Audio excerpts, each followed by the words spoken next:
joined by Evan Lazar. As always, Evan, happy Friday. We made it to another Friday. I know, it's good. Good Friday today too, Sierra. The Patriots finally getting into some football activities on the practice field.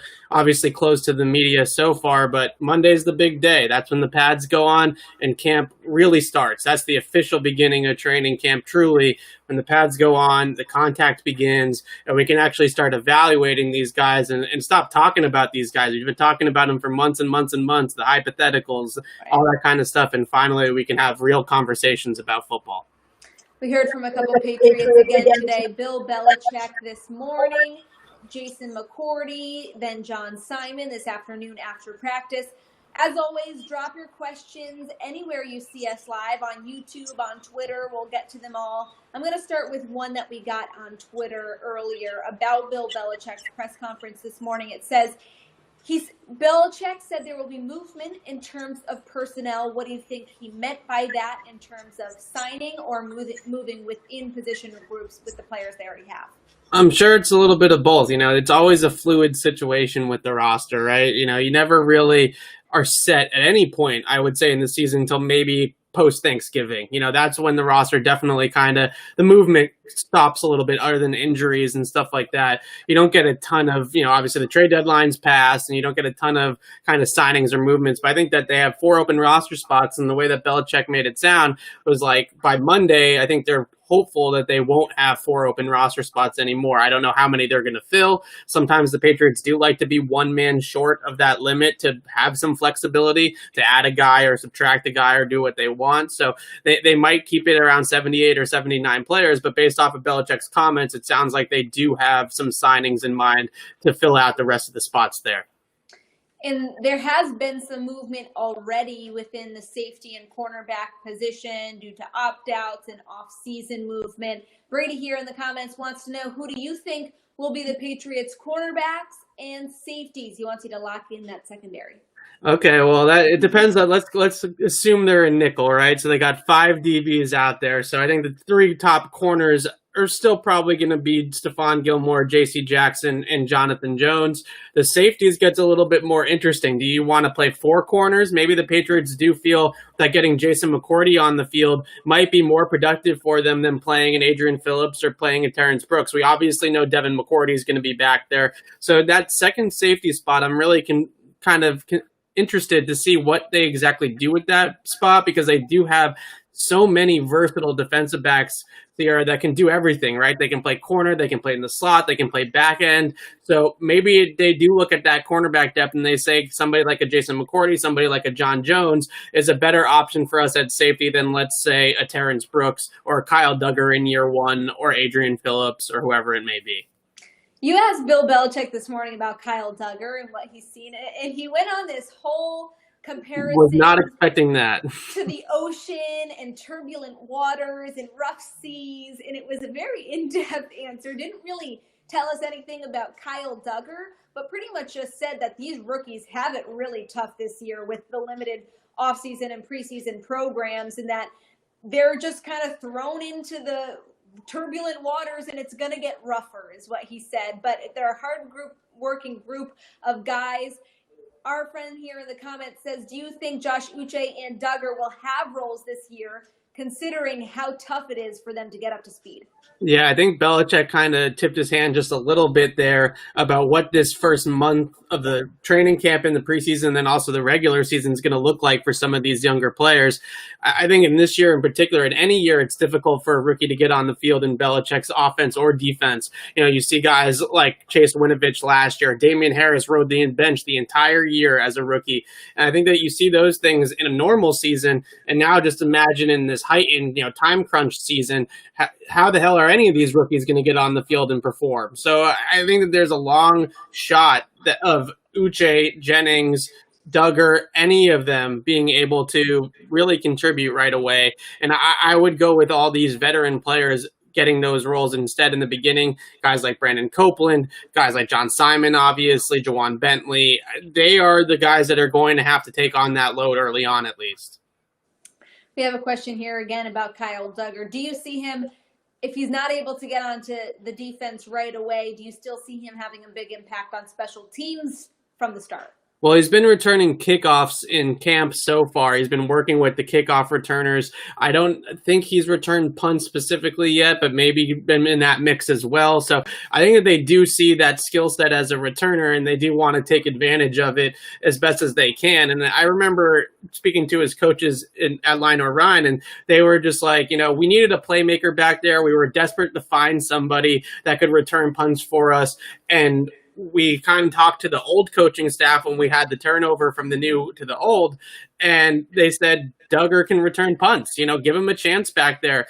And they put him back there, and his coach said the very first game that they put him on punt returns, he returned 165 yards to the house, and he had 6 of them throughout the rest of his college career. So he obviously has a knack for it, and I think that he's going to have a chance to do it, especially this year when they might use roster spots. Maybe a guy like a Gunnar Olszewski doesn't end up making this team because they need the depth at the line of scrimmage or at quarterback or whatever the case may be.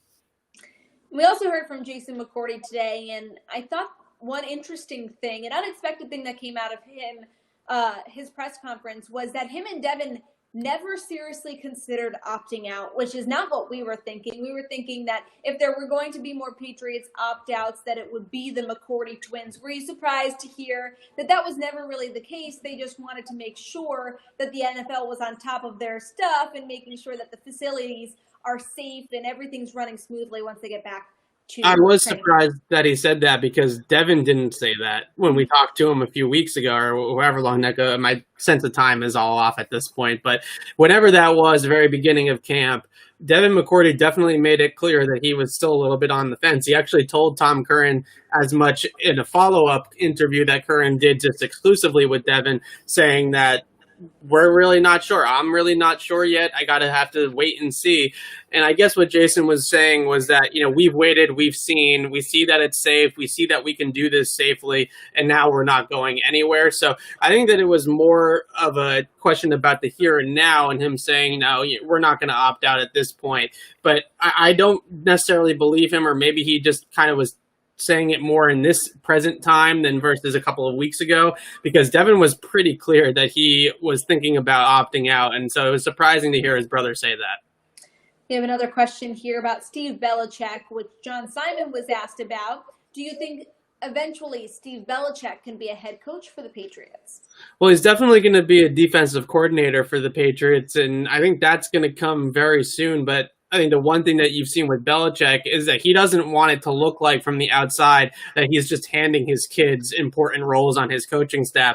That's why Steve and Brian Belichick both went through years of training before this point, not having their own position, just being assistant coaches on the staff. Brian Belichick and Steve have both been, on the sideline since they were kids, holding clipboards, being ball boys, getting people water, all that kind of stuff, right? So they've been in the business, they've been around ball, as they would say, for years. And I think that really the biggest thing for Bill is making sure that people don't think that daddy just handed them the job, right? So I think that that's what they have to earn it. There's going to be multiple years, I think, of Steve just being a position coach and a play caller. And then eventually I think we are going to get to DC status. And then it's really just up to him about head coach. Who knows if he's ever going to become a head coach? That's really a question of, the leadership skills that he has and his knowledge of football, obviously, and how long that's going to take to build that up. So we'll see in the future if he can be a head coach. I think defensive coordinator is on the horizon. Well, the Lamar Miller signing was just made official by the Patriots. Adding a veteran running back to that group, Brady wants to know what you think his role will be. Well, I think that it's funny because both of them are on the PUP list, him and Sony Michel on active PUP, so they can come off at any time. And it kind of feels like a race to whoever gets off PUP first is probably going to be the starting first down running back in week one, right? And, if it's Sony, then obviously he's been assuming that role for 2 years now, so he's just going to slate right back in.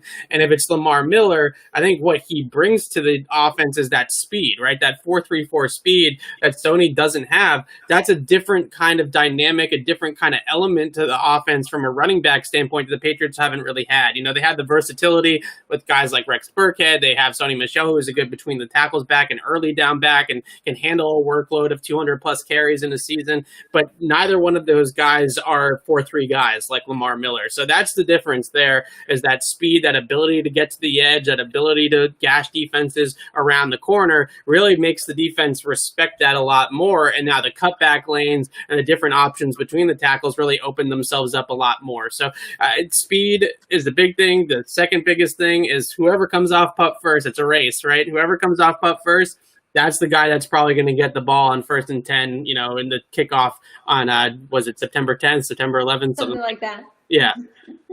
Well, our friend Nikhil Harry wants to know who you think is going to start at quarterback. The Patriots players still really staying tight-lipped about any observations about Jarrett Stidham or Cam Newton.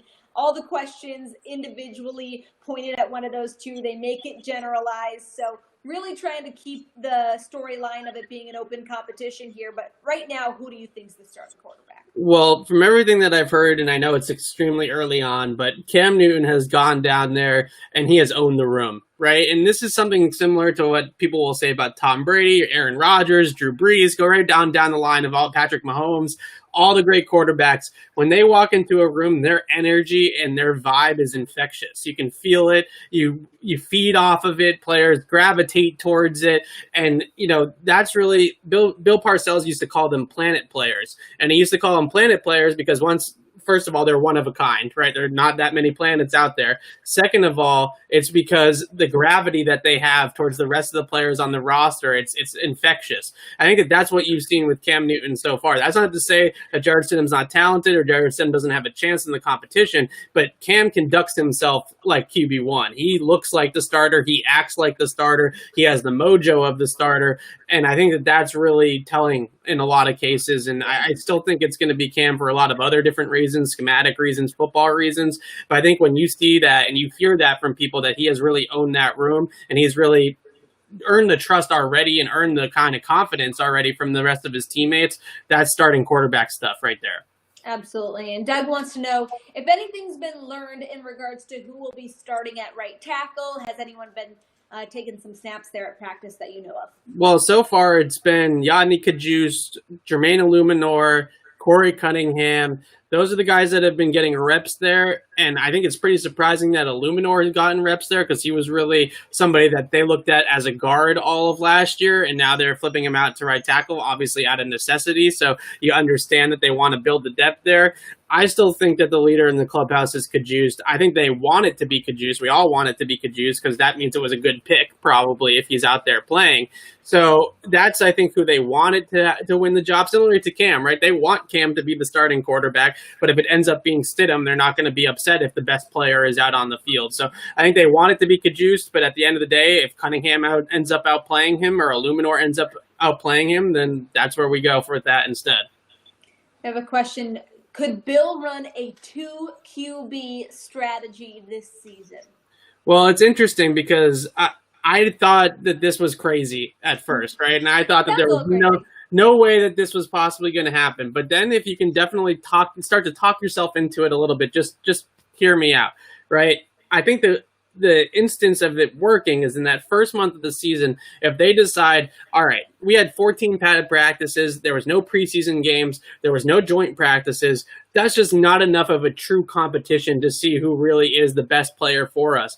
Maybe they do go into it and say, we're going to give Cam some time, we're going to give Stidham some time, and we're going to let this thing play out a little bit into the regular season. I'm not saying we're going to be at Thanksgiving and they're still going to be running 2 quarterbacks, right? But maybe early on in the year, when they're still feeling out who exactly is the right guy for the job, how can you really know until you get them both in the game before you can actually make that final decision? I wouldn't be shocked if they do play both quarterbacks at some point in September, and then eventually I think they will make a decision either way. And Doug, media has access to the press starting on Monday when the pads go on. Now, Cyril wants to know, can you see Adrian Phillips taking the Chung role? Seems like he's been impressive in camp so far.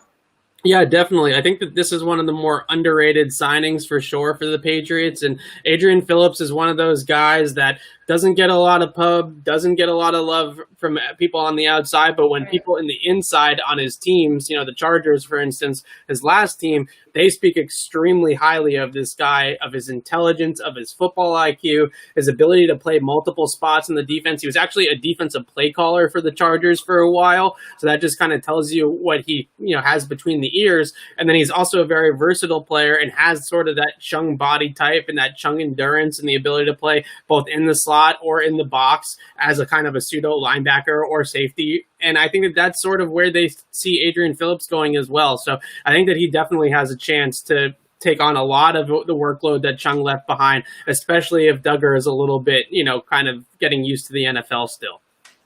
Ben wants your fantasy advice. I was actually just talking about this the other day. I think I would go with Mohamed Sanu this year for a Patriot in fantasy. I just feel like he's primed for a big year after his disappointment in himself, the team's disappointment with him last year. I feel like he's healthy and ready to go. I like that. I like that take. I think Mohamed Sanu, look, when you watch him in the drills that we were able to watch on Wednesday, it's so obvious that his technique at the line of scrimmage, his footwork, his route running ability stands out above the rest. It really does. And you watch Sanu, then you watch Harry, then you watch Myers, and you watch some of the UDFAs, and one guy definitely stands out, and that's continuously been Mohamed Sanu. I still love N'Keal Harry's stock in fantasy. I feel like he's probably, I don't know his ADP exactly, but I'm sure it's not very high. And you see a guy there that could really turn into a big-time touchdown producer for the Patriots. I'm not sure how many yards he's necessarily going to go for, but I think in the red zone, they're going to find ways and better ways to get him the ball than they did last year, and he will be a threat down there. Nothing will be as good as me drafting the Patriots team in the last round last year. Really carried me through. That was a good one. We have another question here about Sony Michel. It's not looking good for Sony. If he starts on PUP, can you see him being replaced by Miller full time? The reason why I can is kind of what my first answer was it depends on kind of what kind of offense they want to be. If they sort of develop into a very zone-heavy rushing attack, then you do want that running back with that extra little burst, that extra speed that Lamar Miller does have. I think that if you watch the Houston Texans offense last year and you see some of the things that they would do with Miller and Deshaun Watson in the backfield together, not just the zone read elements, not just the those types of quarterback option plays, but also the under center stuff as well. Being a wide zone under center team with bootleg action to hold the backside of the defense with the quarterback being able to run the football, that I think is a lot more conducive to Lamar Miller's style of running, where he can get to that edge. He does have that speed to turn the corner, whereas with Sony, we know it's a little bit more of a slower operation. So I think if you're looking for a guy that's going to run a little bit east-west in the zone running scheme and then get north and south, you definitely need some speed, whereas with Sony, he's more of a gap runner guy that's just going to go right up the field and be north-south all the time. So I think that if they want to be that kind of offense, then maybe it is Lamar Miller and not Sony. And more logistical questions about Sony. Doug wants to know if players on PUP show up at practice, what do they do and how are they evaluated by the coaching staff? So on active PUP, they're allowed to show up at practice. They obviously can't be in pads. They can't participate, but they can watch. So a lot of what happens at practice with those guys is mental reps, right? They'll stand right behind the player that's in their spot. So Sony might be standing right behind Damian Harris, for instance, right? And he's going to watch the play unfold. And in his head, he was going to go through it and say, this is what I would do. That's what I would do here. This is what I would do there, and kind of go through the mental process of the rep. So it's a lot of it is mental work right now. Obviously, they have the rehab work too that happens mostly after practice, where they'll go ahead and they'll rehab their injury and they'll do their conditioning and all that kind of stuff to stay up to sort of 100% in that regard. But in terms of mental reps, it can be important. Isaiah Wynn talked about it a little bit when he went through his injury issues of just watching the other tackles, watching Marcus Cannon, watching Marshall Newhouse, watching Trent Brown in his rookie season, and learning a lot from those guys just based off of being able to see it from a different perspective, not being out there and actually just being able to go through it in your brain. I think it is helpful for some players. That's for sure. N'Keal Harry mad that you're doubting him about fantasy football here in our comments. But that'll do it for another live Patriots Q&A. Thanks so much for tuning in once again. If we didn't get to your question today, we'll be back same time, same place next week, 1 p.m. Eastern on both Tuesday and Friday. In the meantime, for all your Patriots content, you can find it on our website at clnsmedia.com. And as always, subscribe to our YouTube channel at Patriots Press Pass. Tons of stuff there. For Evan Lazar, I'm Sierra Goodwill. We'll see you next week.